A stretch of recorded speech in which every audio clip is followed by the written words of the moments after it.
Sejumlah organisasi perangkat daerah atau OPD di lingkup Pemkab Minot dikumpulkan dalam satu ruang di kantor Bupati Minahasa Utara oleh Komisi Pemberantasan Korupsi atau KPK Republik Indonesia, dalam hal ini Kepala Satuan Tugas Koordinasi dan Supervisi KPK Wilayah 4 Andi Purwanta.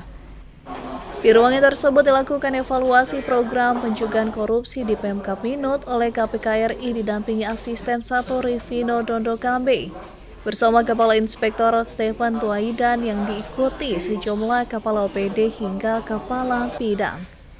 Ada 4 hal yang dibahas dalam rapat koordinasi yang berlangsung sejak pagi hingga sore hari. Kepala Satuan Tugas Koordinasi dan Supervisi KPK Wilayah 4 Andi Purwanta mengakui survei penilaian integritas Pemkab Minot mengalami penurunan. Namun KPK memberikan apresiasi nilai MCP Kabupaten Minot di tahun 2023 mengalami kenaikan. Pihaknya juga melakukan evaluasi bagi pelayanan publik hingga proyek strategis Pemkab Minot. Tadi juga evaluasi terkait layanan publik, karena nilai SPI itu berhubungannya dengan nilai layanan publik. Tadi ada beberapa catatan yang harus jadi perhatian teman-teman di Minot. Satu, terkait dengan website terkait layanan publik. Sekarang masih mati. Kita tadi punya target di 31 Agustus. Ini Kadiskominfo udah sanggup untuk website ini bisa jalan di 31 Agustus. Kemudian ada hal-hal yang perlu dilengkapi di website kita supaya apa? Supaya masyarakat itu lebih mudah untuk mengakses layanan publik di Minot.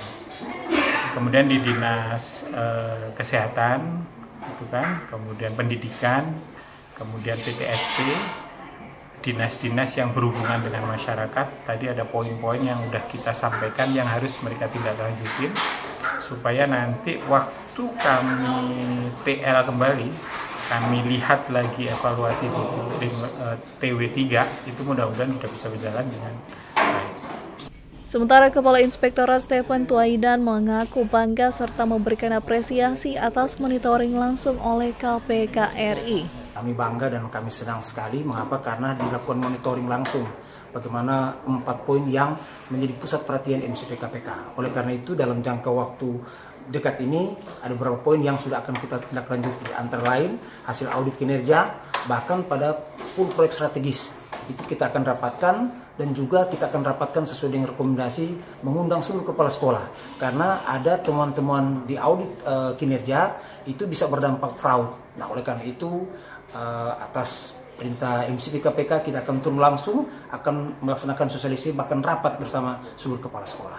Dari hasil evaluasi ini, pihak KPK pun mengaku akan terus memantau dan akan kembali melakukan evaluasi terkait progres dan PR yang telah disepakati.